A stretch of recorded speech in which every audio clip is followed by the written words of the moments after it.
예수 그리스도의 탄생은 인류 역사의 분수령이 되었고, 주님의 십자가의 죽으심은 우리의 삶과 죽음의 전환점이 되었고, 그분의 부활은 우리가 죽어도 다시 살아난다는 소망과 영원한 생명과 참 행복을 누리는 해답이 되었습니다. 어떤 사람들이 마치 신처럼 믿고 있는 석가나 공자께서는 도저히 해결하지 못한 산적한 인생의 난제들을 우리 주님은 가장 확실하고 또한 가장 완벽하게 해결을 해내셨습니다. 꽃은 피어도 고치고 사람은 나도 이윽고 죽는다. 이 허무한 법칙은 생명 있는 것들에 피할 수 없는 운명이다. 이것이 석가의 결론이었고, 사람이 살아서의 일도 모르고 사는데 어찌 죽어서의 일을 알겠느냐 하는 것이 공자의 지론이었습니다. 그러나 예수님을 보십시오. 내가 살았고 너희도 살리라. 이게 주님의 말씀인데, 주님은 여기에서 힘주어 역설하셨고, 나는 부활이요 나는 생명이니 나를 믿는 자는 죽어도 살겠고 무릇 살아서 나를 믿는 자는 영원히 죽지 아니하리니 이것을 내가 믿느냐? 이것을 내가 믿느냐? 주님은 다짐을 시키고 계십니다.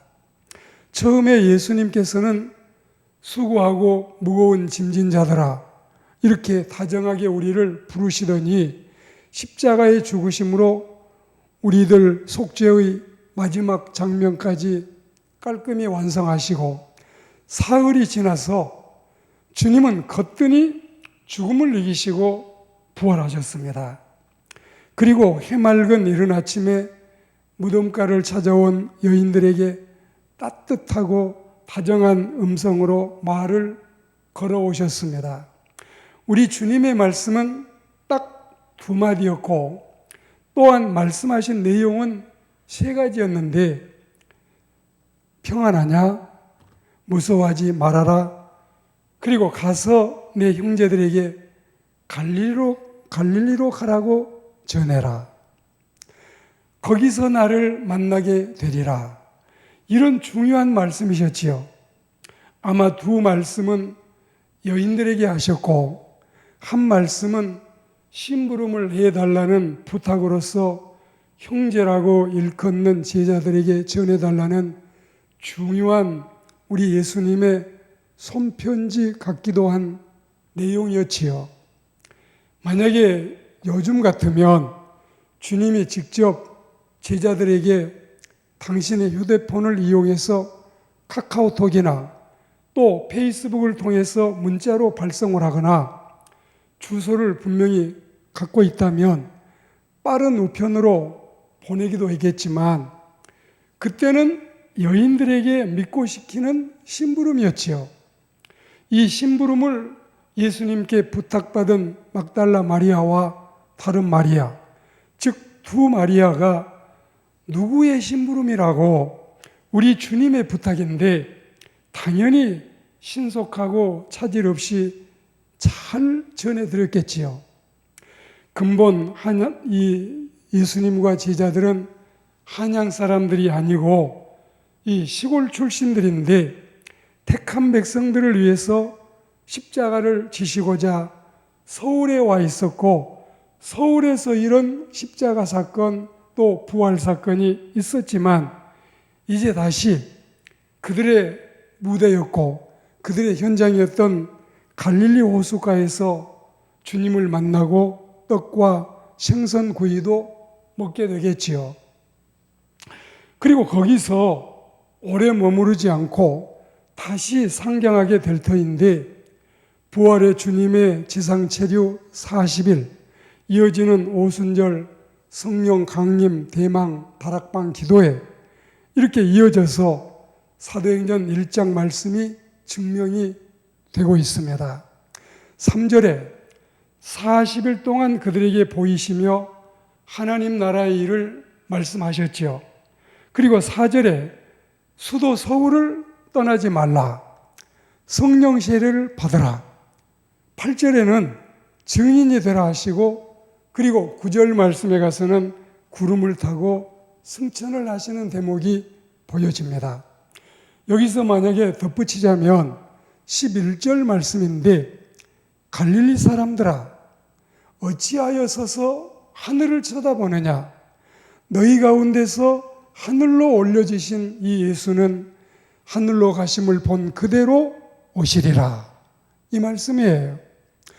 오늘은 여기까지 심부름에 이어진 말씀을 먼저 매듭하고 두 메시지를 중점으로 말씀을 전하도록 하겠습니다.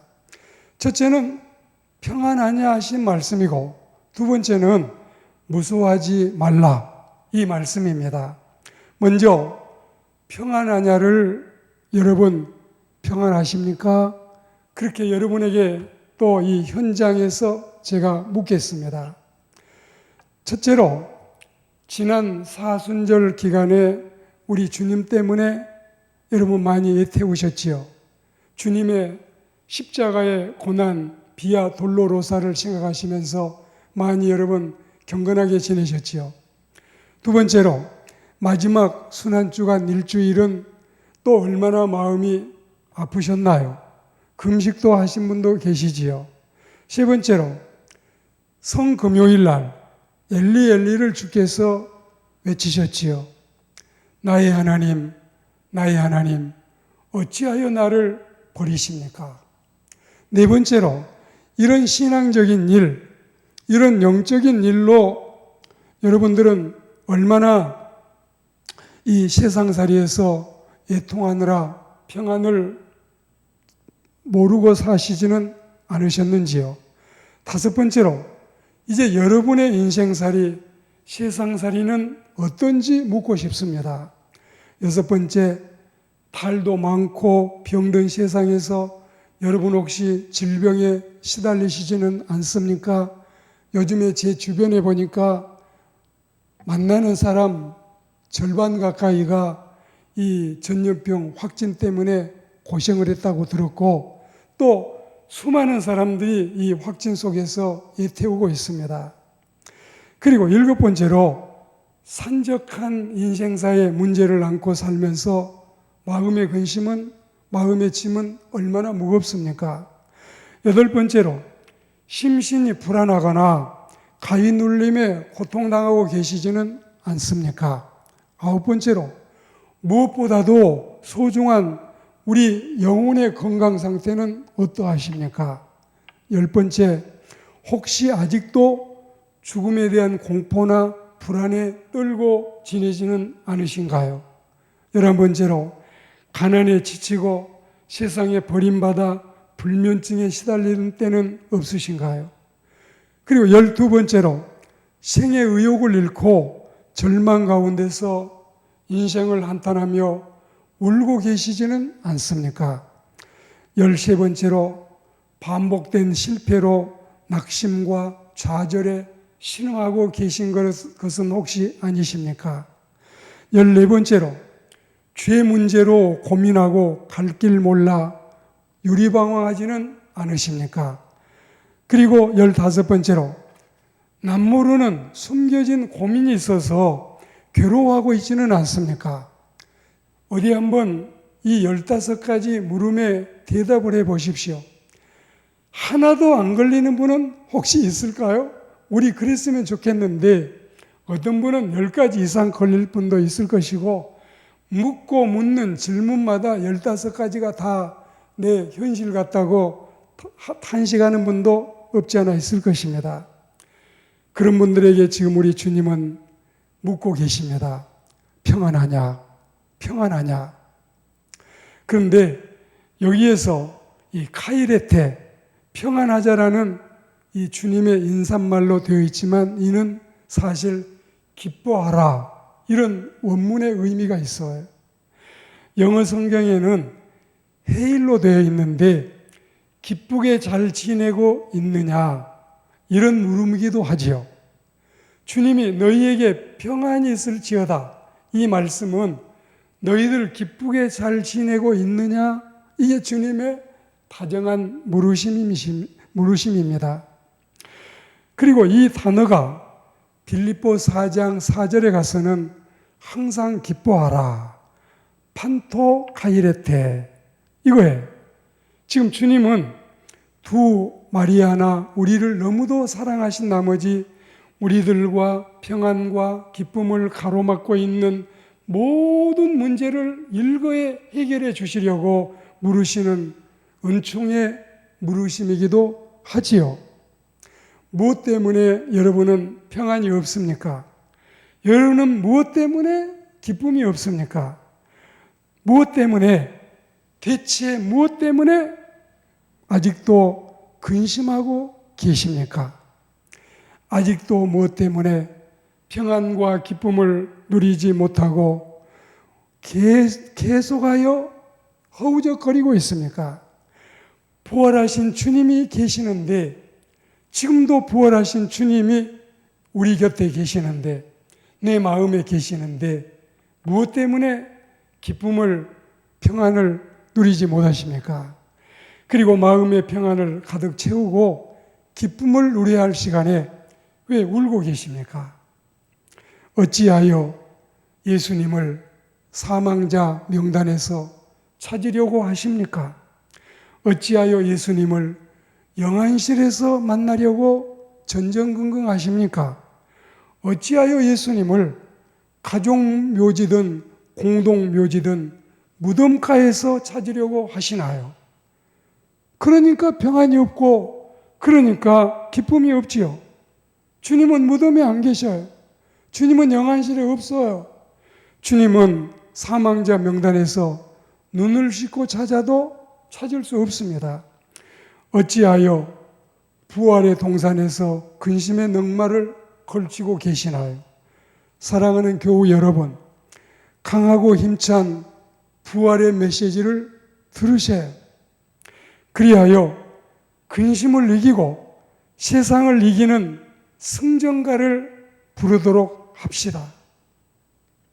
육체가 평안하셔야, 마음도 평안하셔야, 영혼이 더욱 평안하셔야, 가정과 교회와 그리고 직장 공동체, 민족 공동체도 평안하기를 소망합니다. 그리고 이번에는 이 메포베이스대는 즉 무서워하지 말라는 말씀을 드리겠는데, 자, 우리가 아직도 불안과 두려움과 공포와 무서움의 무덤에 머물러 있을까봐 카이레테 평안을 말씀하시던 주님께서는 이제 포베이스대 무서움을 금지시키고 계십니다. 자, 여기에서도 제가 15가지를 여러분에게 묻겠습니다. 그리고 이번에는 사실 물음보다는 이제 축원하는 마음으로 이 메시지를 15개를 전하겠습니다. 첫째, 여러분은 유령이나 귀신 따위를 무서워하지 마셔요. 두 번째로, 빌라도나 헤롯이나 불의한 권력을 더 이상 겁내지 마셔요. 세 번째로, 대제사장이나 종교 지도자의 무지한 탄압을 겁내지 마셔요. 네 번째로, 로마 군인들이나 유대 경찰관들의 폭압을 보고 떨지 마셔요. 다섯 번째로, 환난이나 박해나 총과 칼에 주눅들지 마시기 바랍니다. 여섯 번째로, 무당이나 정신병자나 악령의 역사를 능히 제압하시는 힘을 주님이 우리에게 주셨음을 기억하십시오. 그리고 일곱 번째로, 어떤 실패나 패배나 절망 앞에서도 당당해지세. 여덟 번째, 천사나 광채나 신비스러움 앞에서도 소스라치게 놀라지 마시고 좋아하셔. 아홉 번째로, 자던 성도들의 무덤이 열리거나 지진이 나도 괜찮아요. 걱정할 일이 아니에요. 열 번째, 무덤직이나 산직이나 근무자들도 건들지 마셔요. 그리고 11번째, 다른 어떤 피조물도 무서워하지 마시기 바랍니다. 12번째로 지옥의 권세도 죽음의 공포도 너끈히 해치우시기 바랍니다. 13번째, 우리의 대장 예수께서 부활하셨습니다. 이제 겁낼 것 전혀 없어요. 14번째로 우리 대장이 이기셨어요. 우리 주님이 다 물리치셨어요. 15번째로 마지막 최종 결승전은 예수님의 통쾌한 역전승인 것처럼 우리에게도 반드시 반전과 역전승이 될 줄을 확실히 믿습니다. 이제 이 주님이 바로 우리 편이십니다. 이 주님이 나와 한편이십니다. 이제 겁먹고 무서울 것 아무것도 없어요. 걱정하지 마시고 불안해하지 마시고 어떤 상황에도 무서워하지 마세요. 이제 우리에게 정죄로부터 노임받은 사죄의 은총이 있습니다. 사망으로부터 완전히 해방을 받은 생명의 역사가 있습니다. 질병으로부터 건지심을 받은 치유의 기적이 있습니다. 마귀로부터 벗어나는 영적인 권세가 있습니다. 인생살이와 살림살이와 세상살이에 시달린 이 세상의 모든 친구들이요, 사랑하는 형제요, 사랑하는 자매요, 이제 여러분 아무것도 무서워하지 마셔요. 아스라이 꺼져가는 절망 중에서 생명의 불이 켜졌습니다. 칠흑같이 어두컴컴하던 그 암흑세계에 빛나는 햇살이 비춰왔습니다. 불의와 불법과 불신이 가득한 곳에 부활의 소망이 찾아왔습니다. 그러니 무서워 말고 부활의 주님을 찬미하셔요. 낮에는 낮대로, 밤에는 밤대로 근심하지 말고 도리어 기뻐하셔요. 땅바닥에 허탈하게 주저앉아 탄식하지 말고 그 시간에 부활의 주님을 찬미하십시오. 불평으로부터 감사를, 그리고 미움으로부터 사랑을, 의심으로부터 확신을, 근심으로부터 환희를, 절망으로부터 소망을, 눈물로부터 웃음을 꽃피우게 하는 신실하고 좋으신 친구 우리 예수님을 마음 깊은 곳에 영접하십시오. 사랑하는 형제자매 여러분, 무서워 마십시오. 놀라지 마십시오. 겁내지 마십시오. 그리고 두려워하지 마십시오. 아무것도 우리를 이기거나 우리를 겁내게 하거나 해야 할 자는 이제 더 이상 다시 없습니다. 천지의 대주제이신 하나님을 우리 아버지로 믿고 사는 터에 두려울 것이 무엇이며 무서울 것이 무엇입니까? 강하고 담대해서 용기 백배해서 평안이 내 몫이고 기쁨이 내 몫이니 주님이 주시는 참된 평화가 내 마음속에 흘러 넘치네. 찬미하며 주님은 나의 선하신 목자이시니 안심하고 웃으며 살아가시기를 주의 이름으로 축복합니다.